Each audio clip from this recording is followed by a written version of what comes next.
I feel like there's so much happening in Dubai right now that it's the best place to be. I think it's shown that new things are coming out which are actually better than our old blockchains. Meme coins, I'm not a huge fan of them, but people are making some serious money from them. So I do think meme coins will continue for this year, next year. Eventually, we're not going to see, they will die out eventually. And I think we could hit 100K this year for Bitcoin. I really do. I kind of do believe that women in general are more risk averse. Like the reason that there's not many women in crypto is not necessarily because there is these boundaries for women to get involved. I really don't think there are. Actually, most men in the industry would love to see more women involved. What would you give to our listeners, to young females coming up and coming? I think the most important thing is being your genuine self. Bringing to the table what you're actually good at, not adapting to think I need to be good at X, Y, Z in order to fit in. Actually realizing. Hello and welcome to BetTalks. I'm Rick Goz and I'm joined by another guest. I've been looking forward to this one. I've been waiting for it. She is an entrepreneur. She is an international MC and presenter. She's the founder of Talk Crypto to Me, and she is the better half of our hosting duo, the best duo in the world. Let's welcome to BetTalks, Lilly Douse. Woo! You make it sound like we're married, but Jesus Christ, we are not. We are not. Thank God for that. Yeah, Lil, welcome to BetTalks. Yep. It's a pleasure having you here. It's good to be here. Well overdue. I've been travelling a lot, so yeah, I promised you I would. When I had time, I'll be here. Absolutely. Here we are. Yeah. We've sort of we haven't parted ways, but you've been busy flying all over the world. I've been going in the opposite direction, so I'm a bit lost without you, to be honest. Oh, that's cute, isn't it? I mean, I do keep you, I think, a little bit on the straight and narrow. Just when you're veering off a bit, I'm like, Rick, come back That's to the my centre. gaming background. Yeah, exactly. Yeah. But no, I mean, we're going to hit up Dubai, get it cracking. I feel like there's so much happening in Dubai right now that it's the best place to be. And I'm going to be back here a lot more. You're here, so we can actually like really push for it. Absolutely. And obviously there's been so much going off. I know obviously you've been more towards different expos where I've been sort of going to different different brands. But yeah, I mean, it's very exciting times, Dubai. Crypto's booming. Yeah. I mean, I did say that if the elections went well, we would see things going absolutely nuts. I knew just before as well it was going to go nuts. Yeah. And I think we could hit 100K this year for Bitcoin. I really do, considering how bullish everyone's being. Absolutely. Yeah, I think it's just at all-time highs. I mean, Trump's just been elected, so wow, the world's going mad, but in a good way. Yeah, I mean, I see some people's posts that are like, hate this is the worst thing that's ever happened. Yeah. Some people are obviously always going to be against Trump and the movement that he's trying to do.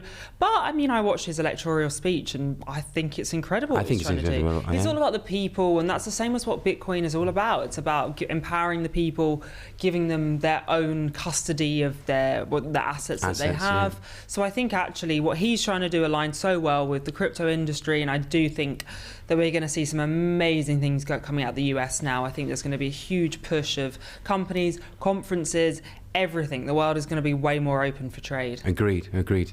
Well, listen, like I say, thanks for coming on the show. Here at BetTalks, we discuss everything from gaming/gambling. I know obviously you've got a big involvement in that, which we'll come to. Crypto, blockchain, everything emerging tech within the UAE. Now, I mean, you've been coming to Dubai now, living here, then living back in Europe for several years now. Dubai is taking off like I've never seen before. There's so much happening. It's becoming this sort of tech hub.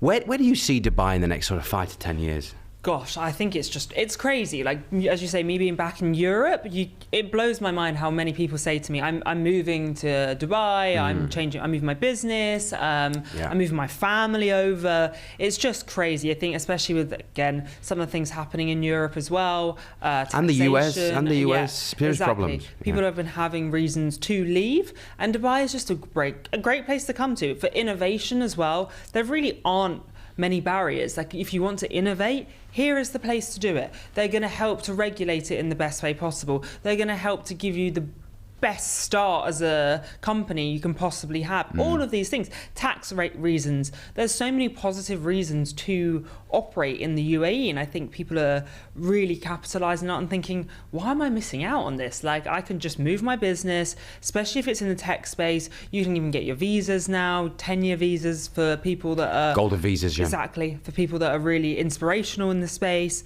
So I just think it's a no-brainer for a lot of people. Like, why would you not think about relocating, being part of this big crazy change? And it's a new movement. It's a movement in its own right. It's creating completely different city that the world has ever seen.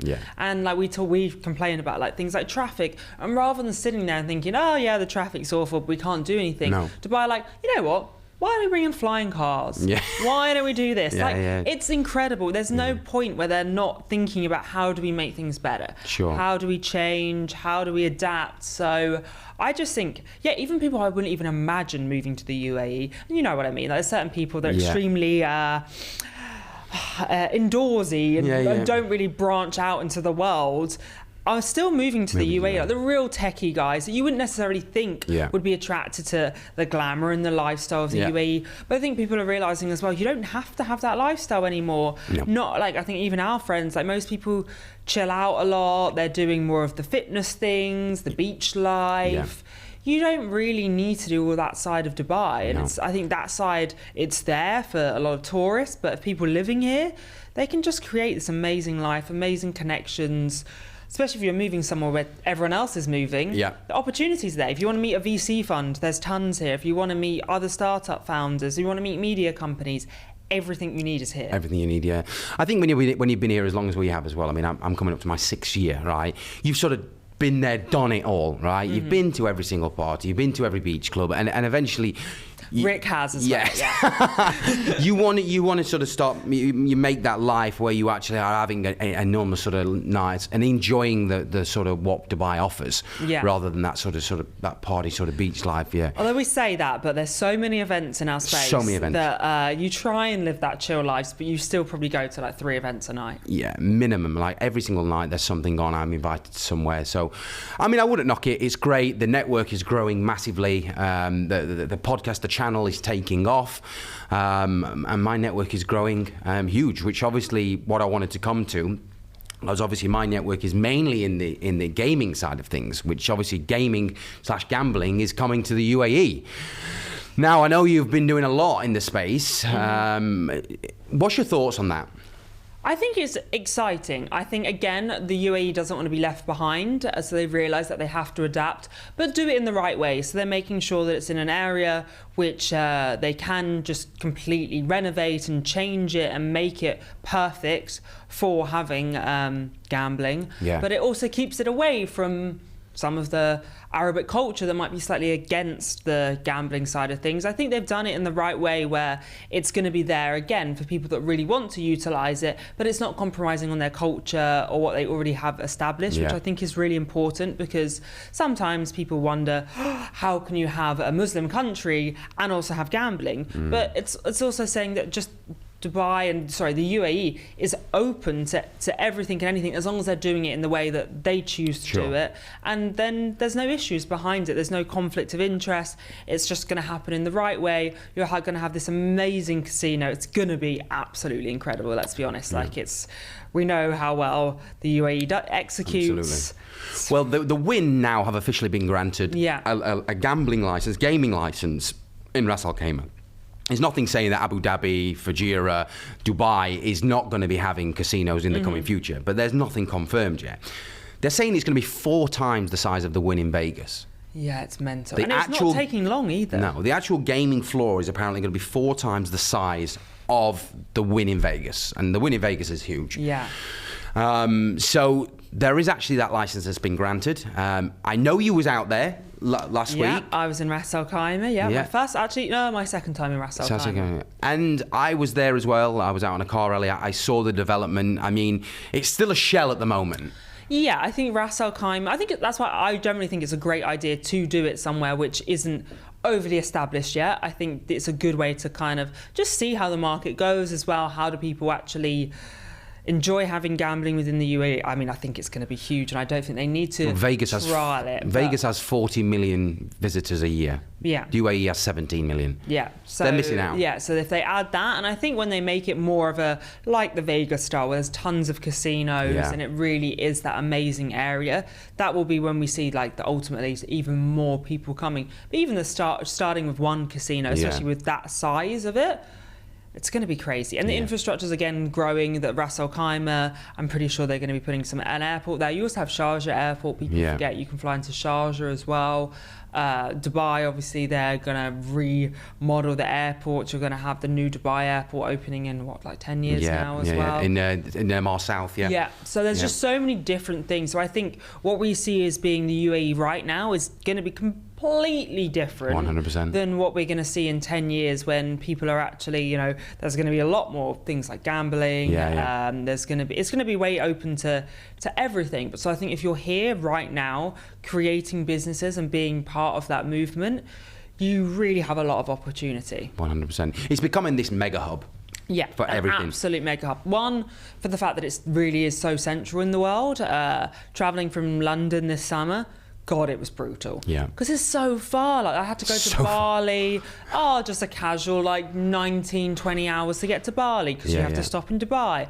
On the way home from Tokyo, another 20-hour flight because you've got to go via Dubai. Yeah. Now I'm going to Bangkok next week. 6 hours. Nothing. Literally, I look at that now and think, oh, great. And it's on Emirates. The best in my opinion. Yeah, best airline in the world. Yeah, Emirates is incredible. So life here is just good.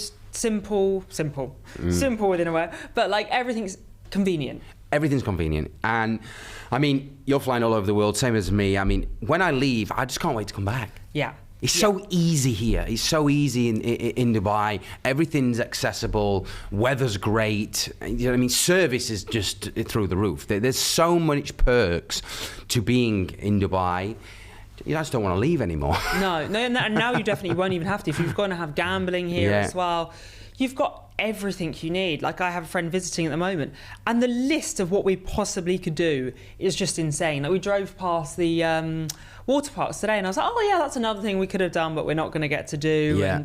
And the list is endless. You could come here for 3 weeks and not even touch the surface of what there is in Dubai. Restaurant-wise, it's just insane. I went to a 3 Michelin star restaurant. Well, I don't think they've got their 3 stars yet, but I went there on Monday and just incredible experience. Incredible. And this is all on your doorstep. And there's so much, there's beach clubs popping up every other month. There's different restaurants. You're spoiled for choice. You're literally spoiled for choice. I don't even feel like I've done it. People mention stuff now. I'm like, I actually haven't been there. This is terrible. Yeah, of course. I used to be the one I've been there. I've been there. Yeah. I haven't been to any of the new openings. Yeah. Just because there's just too much. It's overwhelming. But I think all of this comes with the fact that it's growing. More people are coming here, which just means more people that come here, the more opportunities there are. Absolutely.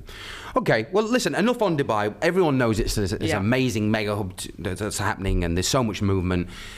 And the gaming's coming. Now, I want to know more about Lilly Douse. Obviously, your involvement within crypto and Web3. How did it all start? Tell me how it all started. Well, we better go way back. So I have a chemistry degree, and I hated working in labs. Imagine me working in labs. Yeah, okay. It was funny. Yeah. In my lab coat, my goggles on, just absolute nightmare. And you know how clumsy I am. Like the nutty professor. Yeah, I was basically that was in my hair, just stuck up everywhere. Yeah, and I was absolutely useless. Then I went and worked in corporate finance. So I did corporate finance for 4 years in the city of London. Absolutely hated working in an office. Finance world just did not suit me. I questioned a lot. I didn't understand why we just did the same things we've done for literally hundreds of years. It's we still do things like that. Why are we not thinking of pushing forward? We're moving into a very different time, which is in my mind this digital era, which not really, the banking system was never keeping up on that. It was so backwards and archaic, and I really didn't enjoy working in the space. Sorry, anyone that's watching that I work with, but it wasn't me. It definitely was not for me. So then I had an opportunity to move to Dubai to work for Supercar Blondie as a presenter. I also am an absolutely awful driver, so that wasn't the best. Again, don't get in a car with me. You know I don't drive here now. PTSD. I did get to drive some supercars. That was fun, but I shouldn't be left behind the wheel of a car. No. And then, I started trading crypto during lockdown. And then when I was here, just seeing how many people was in the crypto space, I was like, this is really interesting. Like all the little bits and pieces that I know, it'd be great to talk to some people and understand like what their knowledge is, how they've made so much money in this space. So I started up my podcast, Talk Crypto to Me, like 3-4 years ago now. Wow. And then one day someone asked me to work on stage. So I started working on stage and emceeing. That's gone absolutely crazy, where there's just so much work as an MC, and I absolutely love it. I think it's one of the most fascinating things because I get to meet the most incredible people, both of us. Like, you get to introduce speakers who are millionaires, billionaires even, that have created these incredible businesses, and you get to have a chat to them, you get to network with them. It's just a really amazing way to get to know what's happening, and like you listen to what they're saying on stage. And it's fascinating what's to come in the industry, what's working, what's not working, what companies are kind of needed to be created in order to accelerate growth. So then to the on-stage stuff, now people ask me to kind of advise them on projects as well, especially like bringing them to market, because I think that's such a hard thing in the space is how do I take my idea and my concept and how do I make it actually reality? And implement it to the market, Exactly. So you find, I mean, I'm a very similar business model. So obviously we do our hosting, we do the emceeing, and it gives us a great network, which I tap that network into different solutions and services that I can offer. The advisory part is huge because we have that network globally that we can tap that in and be advisors on different projects, which is where the future holds more for me now. So where do you see Lilly Douse in the next sort of 5 to 10 years on a business model? I mean, I think my main thing is, the advisory side of things. So really working with brands to help take them to market, help to actually unleash their true potential, so connecting them with the right people, making sure that operationally they have everything in the right place, because obviously we've seen projects which have come to us and then they're no longer existing in a couple of years, and you kind of learn along the way. So trying to give that advice back to people, because if you've been here and you've seen it, you don't want it to happen again to other people. So really giving that advice and helping people along their journey. I would definitely say hosting more conferences as well. I mean, some of the conferences I get to do now, I sometimes like pinch myself because I'm like, this is absolutely insane. Bitcoin Mina, Eric Trump is going to be one of our speakers, so I get to like chat to him. Arsenal Football Club you work with? I worked with Arsenal when they were here. Right now, I'm not the best time to be an Arsenal fan, but then it wasn't that great then either. But still, I reckon I can put a smile on. If I saw them now, I'd be like, for God's sake, you should be a Notts Forest fan. I mean... Yeah, no, that's not. I don't think I can convert, but also, that's been pretty shit. But Arsenal. Just sometimes it just blows my mind. The people that I get to meet, the people that I'm connected with, incredible. I just think that our industry is so open to getting to know people, and people you think would be off limits in other industries. I don't know. Say the CEO of JP Morgan. How the hell are you going to get to chat to him? I do not know. But in our industry, CEOs are around all the time. You can easily access them. You can go to them with your ideas. You can chat to them on LinkedIn. It's so much more open. I really do love that. So I think, utilizing my network, building up, working on like the biggest stages I can. So as many people as possible, thousands of people would be lovely to have in the audience. Award shows as well. I think increasing that. And probably for both of us, the American market now will probably be also the US market is a completely different market separate from the world. It is literally. It is. Yeah. And it's been so closed off, but I do think now we'll probably get more jobs overseas going to the US. Obviously it's great 'cause from Dubai, again, it's not that far. One flight across to Miami or New York, wherever you want to go. And I think then that sort of market will also be really, really big. It's like I think it's like 70 to 80% of Americans don't even do business outside of America. Yeah. So it's just their own world in exactly. the US. So I think now is a good time to try and tap into it, try and get more clients on that side of things. Are you currently signed by specific brands? I mean, how many brands are you currently signed with at the moment, like for a long-term longevity? Yeah, so like ecosystems will hire me. So Bitcoin conference I've hosted. this year. Hong Kong, Amsterdam, Abu Dhabi's coming up next year. I think it will be the same, plus Vegas that they'll be having. So that will be a really big one. Cosmoverse I just did here. They're international, so they change every year where they're hosting their conference. God, I have so many people in my inbox asking me some stuff as well. I end up like, I don't have time to fit everything in because there's so much happening. What else have I got internationally? Lots of offers on the table as well. People that I'm communicating with to try and see what I can fit in and what I can't fit in as well. But it's been an amazing year. I can say that. I mean, you're traveling the world. I mean, you've traveled more than me this year. I mean, last year was hectic for me as well. But I scaled it back a little bit because we're in Dubai and everything is here. It's true. Everything's here. Like, for instance, I didn't go out to the Token 2049 because everyone you meet a month later was coming back to Dubai. So, and also my main field is not the crypto space, it's more the gaming side of things. So this is what the podcast is about, more to network, to bring in more people to the show, to get their insights on gaming regulation coming into play. But crypto does merge with that massively, right? Obviously, crypto is used for payment solutions within gaming. It's used for obviously operators, affiliates, suppliers, all using mainly stable tokens. Yeah. Now, you're flying all over the world to crypto conferences. What's the feedback on the market globally? What are people's perspective of what's happening with crypto? I mean, one, of course, everyone's super bullish. You're really seeing that people are excited. Conferences, people are spending some serious money. The side events that people put on. Yeah. It's even, I mean, in comparison to even some of the gambling events, like it's up there. It's up there. It's incredible what people It's up there doing. now. Yes. Now. This was this year. You've really seen this like sudden push of actually showcasing what they're doing and the money that they're earning. Well, people are making a 400x on meme coins. yeah, exactly. Like the sponsoring that they've done, you're seeing them sponsoring like more F1 and different sports teams. It really has just grown exponentially. It really has shown. I think it's changed in the last 2 years. Yeah, and I think we're seeing that a lot of projects are also changing their position, like the most important ones. Ethereum obviously has always been one of those important blockchains in the space. It continues to be that, but I think a lot of the others like Solana is really showcasing that you can take that blockchain and improve on it, and more people are going to choose to build on you than they are the Ethereum network. So that's also been quite interesting because I think it's shown that new things are coming out which are actually better than our old blockchains. So what's going to happen to the old blockchains? Bitcoin's fine because it's the OG, it's the monetary part of the industry. No one goes to any other token really in terms of digital gold. It doesn't happen.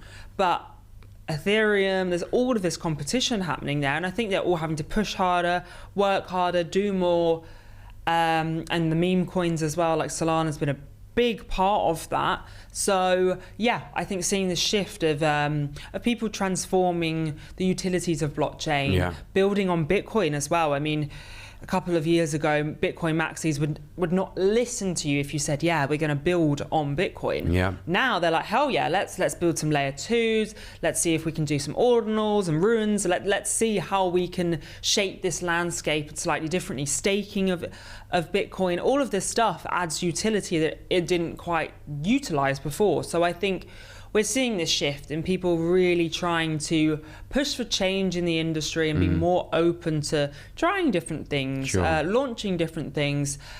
We're less and less seeing the real useless things coming out. Okay, meme coins, I'm not a huge fan of them, but people are making some serious money from them. So I do think meme coins will continue for this year, next year.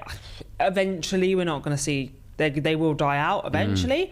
At what point that's going to be, I can't quite say. But I do hope we're going to start seeing like altcoin season. Some of the big AI projects out there, I absolutely adore. Fetch AI, Render, all of this stuff. I really want them to have their day because I do think it's incredible as well what they're doing in the space. So I think we're going to see this big shift. I think probably not this year, but more utility, more things that actually make sense in the space. But people are just building. Like there are so many incredible people in the space creating. Web3 gaming, I mean, I don't even think we've touched the surface on how big that could be.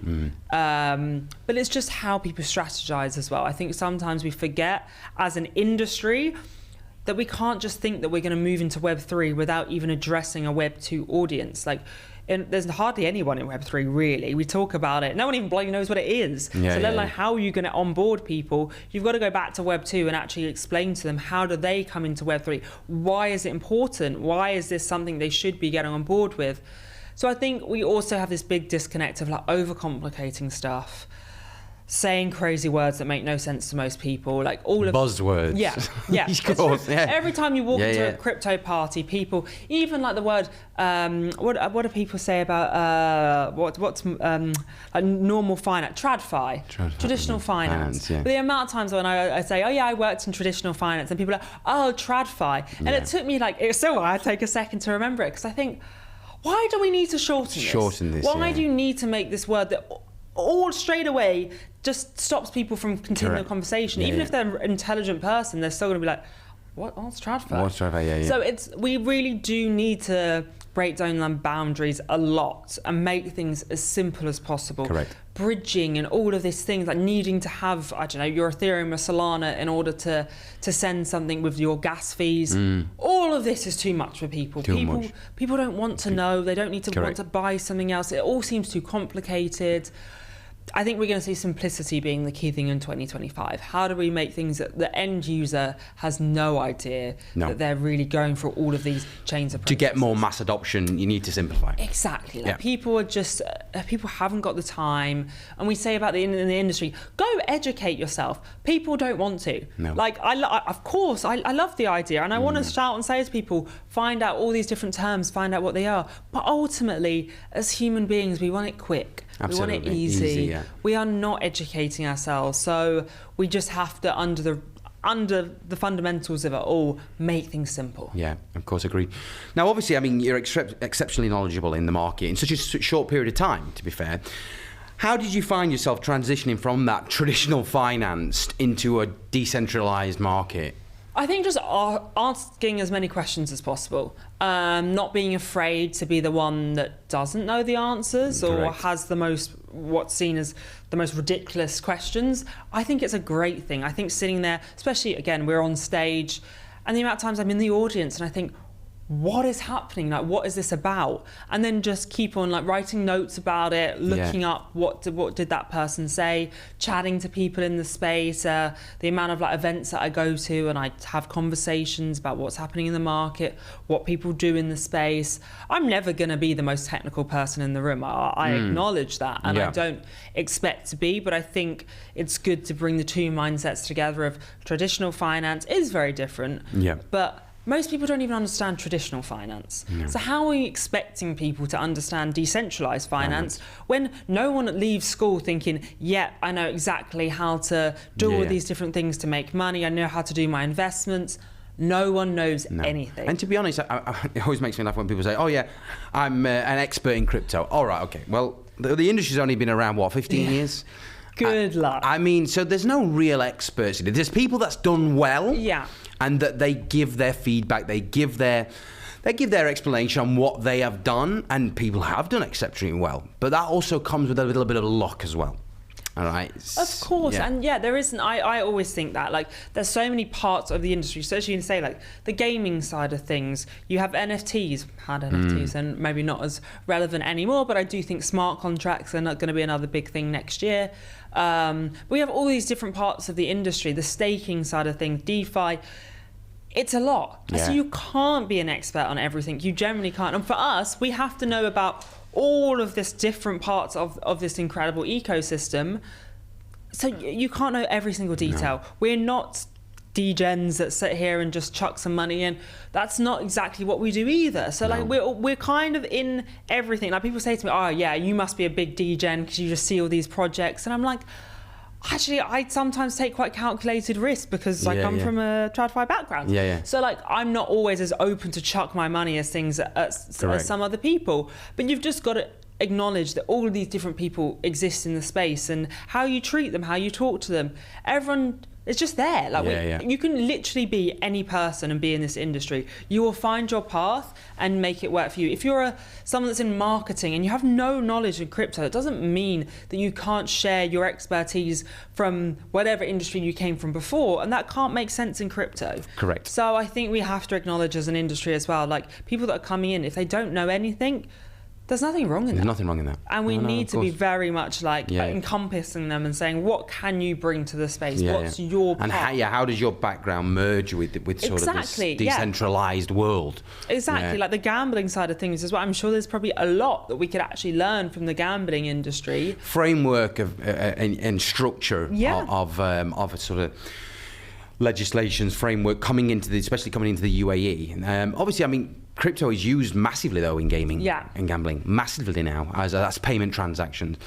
But looking back though at the sort of crypto market, I mean, I've been around the space without knowing it since 2017. Mm-hmm. I mean, it's been very unstable, right? I mean, you've got the ICO market, which was a complete crash. Then these NFTs, which complete crash. Now to these sort of meme tokens. I mean, what's next? Well, I can't see that meme tokens are going to continue forever because there is no utility, really. Ultimately, you're not going to be able to do much with them. So I think we're going to see, something really big we'll see will be payments on X. So Elon Musk, now we've got Trump elected. I think seeing that, what token is he going to use? Tokens is he going to be using in order to set them up on the X platform? I think that'd be very exciting. Would that be for advertising or? I think for a mixture of things. You can maybe buy things and sell things and like an eBay kind of thing on X. Have businesses on X where you can actually sell your products and have payment links and all of this stuff integrated. So I think, maybe purchasing. Maybe there might be a bit of a rise of NFTs again if he manages to make his own platform which links to it. I think gaming as well, where they could link some gaming to X and then the payment structure be funneled through X. Of course. So I think this could be really, really big depending on people like to believe that he's going to use Dogecoin as his currency. I'm not sure he's going to be picking Dogecoin as his number one, but again, anything that's going to be involved within the payment side of things. And also I think, utilising Bitcoin more, we need to start getting it actually to be used as payment. Here in the UAE, you can buy property, you can buy quite a lot, but it's still, I went to a conference once and I remember asking the question, like, how many people in this room can use Bitcoin on a daily basis? There's just this guy just kept to put his hand up. Who doesn't use fiat at all? And he put his hand up and all I could think was like, you have to use fiat as for something. Yeah, how are you living? I would love to sit down with you and I'll find out how you're living your life without utilising fiat. So I think if we can start seeing like taxis potentially, like especially in the UAE again, it would be quite easy to make Careem or whatever apps actually accept crypto. That could be a really big move. Because if you can move around, if you can potentially buy groceries, if we could start seeing that as well, then you kind of tick off most of your everyday expenses. I don't think we're far away, especially in the UAE, from these kind of days. Mainly with the stable tokens. Yeah, of course. Stable tokens again are going to be.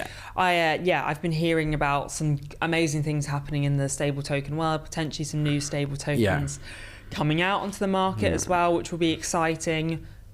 Yeah, I think they will definitely be the big ones. The rapid growth of Tether now is just, it's gone through the roof. I mean, they've got over 100 billion sort of market cap. It's ridiculous, like the size of it. They're predicting $1 trillion by a certain amount of years to come. Could potentially be as big as BlackRock and Vanguard. Yeah, it's mega. the USDT has been used so much. I think like people now, it's their go-to. It's the amount of people that say, I'll send it over crypto wallet. It's so simple. So simple. Like I have quite a lot of Russian friends here, and like the fact that they can't use their credit cards here. Sometimes we're out, I'll be like, I'll get it, and you can just transfer me crypto. Yeah. Like it makes things so simple. So simple. But then there was a lot of talk about is it legit? Is there stability around it? But there seems to be. Yeah, I hear the odd rumour every now and then, which is like, maybe the liquidity is not actually there, and USDT is not going to be as operational as a stable coin as it should be. But it all appears that that's working. The fundamentals. But then there's lots of talk that they're under investigation weekly.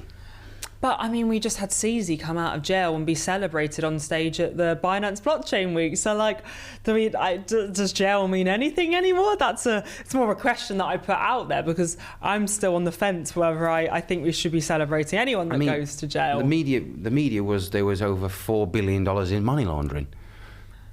And then it's all celebrations. Yeah, this is the kind of thing sometimes which, like, I'm all for like promoting what you're doing, and I love Binance as an exchange. I have no issues, but it's that boundary of like, how much do you not show that you really respect the fact that if things go wrong in our industry, of course, like shit happens, like things go wrong, but should we necessarily celebrate it? Maybe not. Maybe just the show goes on and like you acknowledge the fact something happened, wasn't quite as it should have been. We'll make changes, make sure it doesn't happen again in the future.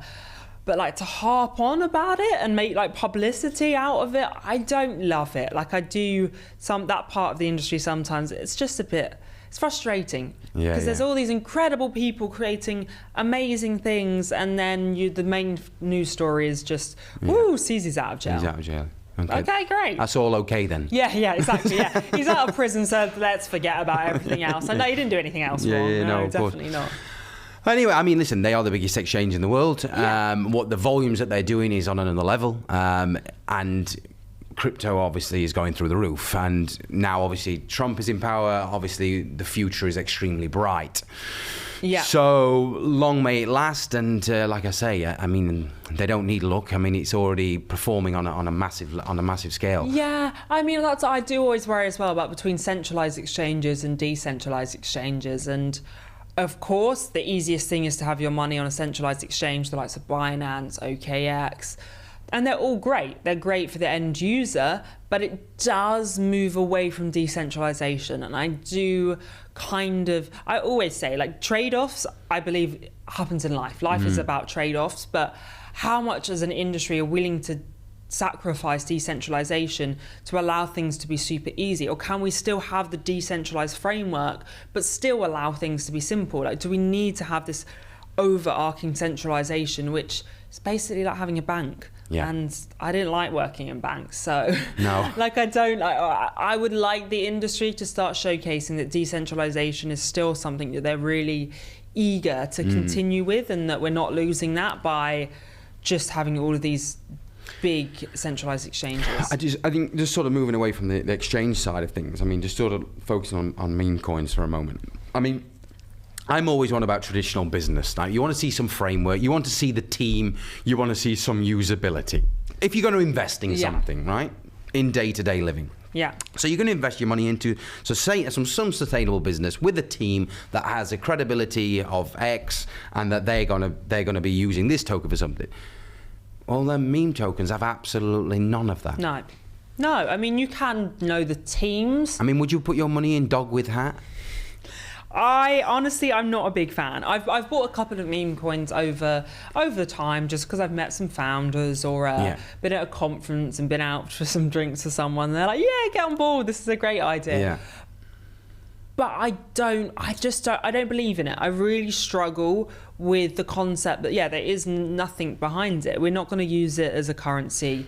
We're not utilizing it for gaming or for nothing. So if it's a community-based building, so if they're fundraising in a community, that is a pump. And then what happens? Yeah, at some point it has to come down, because people are going to take out liquidity at some point. Of course. People are not leaving it in. And we saw it with NFTs. I mean, you saw that the NFTs it's all community-led. So communities can create a heck of a lot of hype and make the numbers high, but it doesn't last forever either. Like, look at the Bored Ape Yacht Club NFTs. Like, they were selling for crazy amounts. Yeah. They're not hitting them numbers anywhere near those numbers anymore. I saw a podcast with Logan Paul, and he bought an NFT for $600,000. It's now worth $10,000. Yeah, exactly. So, like, that's what meme coins as well. I don't know if we've already read the wave, or if there's still going to be growth. Maybe there will be. There's enough people in the industry that do believe in them and push them, but God, I'm just not a fan. I mean, I don't want my token. I get a lot of people on the channel here at BetTalks, and like I say, we cover everything from gaming, crypto, blockchain, Web3, And I ask a lot of questions on crypto, and they've been in the crypto space for a long time. And I said, listen, is there any liquidity in these meme tokens? And they assure me that they have cashed out big sums of amounts, of hundreds of tens of hundreds of thousands of liquidity in these meme tokens. So there is actual liquidity there to cash out. Yeah, no, I mean, there definitely is. And it's not that I don't believe the liquidity's there. I'm a bit risk adverse. I kind of do believe that women in general are more risk averse. Like the reason that there's not many women in crypto is not necessarily because there is these boundaries for women to get involved. I really don't think there are. Actually, most men in the industry would love to see more women involved. But risk-wise, I wouldn't risk my money on meme coins as much. Like there's not as many degen women as there are men, just because we don't like risks as much. Correct. That's a generalization. Not some women will love it and they'll go skydiving and bungee jumping. But generally men in general, yeah, we are much more risk averse. So I think that's a steps that we need to create as well, is having more women in the industry. And meme coins aren't going to help get us there. No. In order to get women on board, it's got to be things you actually understand and why they'd bring you returns, why they're important in terms of innovation. You're not getting that from meme coins. So even when people bring out like women token, I just don't think actual women really see any point of that. That was another question I was going to ask you. Obviously, you are a woman in tech. Mainly crypto is your background. Crypto, blockchain. How do you find it working in an industry where I would probably say 90-10%? Yeah, 90 to 10% women to men. Yeah, I would say. I think I read a statistic that like female founders in the space are make up 13% of the industry. So very close. So it's very small amounts of women in the space. But I love it. Yeah. I mean, I've grown up in a very male-orientated background. You know, I love my sport, and I'm kind of like one of the lads sometimes. But still, I've never found this industry to be difficult towards me. I kind of feel like people really respect, as a woman, that you have a voice in the space. Yeah. People really try and help a lot more. I don't find it a difficult industry to be in. I really do think that actually sometimes the reason people will book me might be because they need a female on stage, because they've got a male-dominated conference. But then I like to think the reason I get rebooked is because they actually really enjoyed how I was on stage, and they knowledgeable in the market. Exactly. Yeah. But also look well. Yeah. So you've got to also use the things that you have to your advantage. I know that I'm a woman in a tech industry, so like I don't see any issue with me really pushing the market and taking as many jobs as possible, because we need more female presence. And I'm not going to not acknowledge that sometimes I did, especially when I was starting out, I booked things because I was a woman, because they felt that they needed this kind of like a female presence involved. Correct. But it's definitely changed since then, where I don't think really anyone even worries about gender when they're organising their events. Less so. But I'm seeing more women that are being on panels. I've met some amazing female founders in the space. There's more crypto events based around women. But all I'm about is just trying to create as much equality in the space. I'm not here to just have women-only events, male-only events. Let's just keep having as many friendly, nice events where everyone's welcome. Doesn't matter what your background is, what you do, where you're from, what your knowledge is. Yeah, exactly. Yeah, it should all about being open. I'm all for, like, I love some of the female events that I go to, but I don't want to cut us off and make it separate. It's all about us all coming together. Correct. So I think if we can have the female events to empower women to then get them to go to the events, that's the steps we need to be making. Like if it needs to be in a female environment, to give them the confidence, because that's also the other issue as well. I have loads of amazing women in the space. Can you get them on stage? Absolutely not. They don't want to go on stage. They don't want to speak. Very rarely. It's hard. It's much harder. Yeah. Like I'll probably text, let's say 10 male friends if they want to be a speaker, 8 will reply yes. Yeah. Female friends, 10 of your texts, and maybe 1 will come back like, yeah, I'd love to do that. The rest feel like they need this like support network as well. So we do need to have these like different events that women can go and build that confidence, but I do think we need this massive push where women just seem to be part of it as well. Correct. Even at Token, like I went there and I went to an event, and I would say one of these events was probably 90% men, and after event as well. Yeah. But I really respected that the guys didn't bring random girls. Yeah. They just came. Yeah. without bringing in random women. They just came along. I went along. It was all business talk. There was nothing odd about it. Whereas I've been in rooms from like banking background where they bring all these like random girls that have nothing to do with the industry. And you're like, this is not a party. This is a networking event. You tend to find different industries rather than crypto a lot different. Yeah. A lot different. So let's take a look at the gambling industry, which I know you spent time obviously around the gaming sector with your time at Sigma. Yeah. Which Sigma is coming up on Monday, which is a big, huge conference for me. Over 30,000 people. So the gambling industry compared to the crypto industry, right? They do merge a lot. But one question I always like to ask is crypto gambling? Oh, that's a good question. I feel like crypto shouldn't be gambling, but there's aspects of it which does require risk elements. So having meme coins, that's the gambling side. But even buying Bitcoin, it's still a gamble. But it's not most things in life a gamble anyway. You buy a stock or a share, that's a gamble.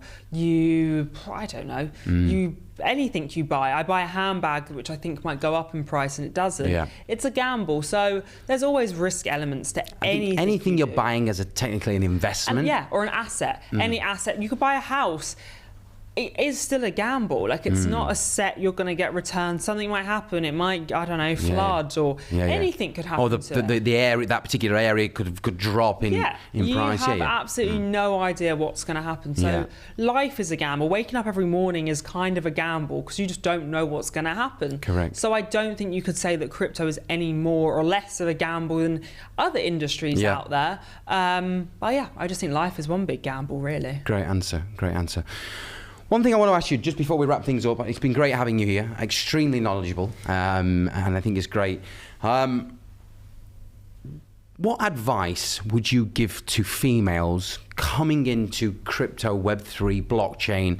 It's all pretty much the same sphere, right? What advice would you give to up-and-coming females mainly, because you've experienced this? I know it's becoming more, I know we're not separating them, it's still one big market, but still, it is extremely more difficult for females to come into this tech world. Yeah. What would you give to our listeners, to young females coming up and coming?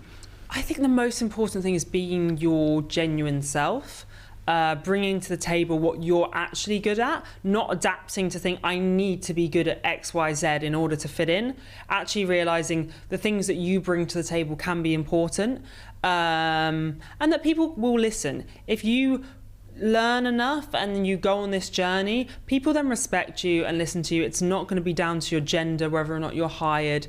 It's going to be based on how much do you know. So you've got exactly the same opportunity as someone else that's going to this conference or applying for a job or whatever it is. The opportunity isn't there, but the boundaries that you put up are definitely there. So educate yourself, understand why you want to be part of this industry, what excites you. You need that as well. You need to, the reason I left the finance industry is it didn't excite me. So now this industry every day excites me. I wake up, with the US elections, I'm watching all day to see what's happening because I have a genuine interest of what's going to come out of it. Do you trade crypto? I do trade, but not excessively. I hold more than anything. Yes. I'm a big holder. Sometimes I might dabble in a bit of trading, but I try and hold as much as possible, mainly because I just don't have the time. I don't Trading is time consuming. God, extremely time consuming. I do not have the time to sit there and look at it and analyze graphs.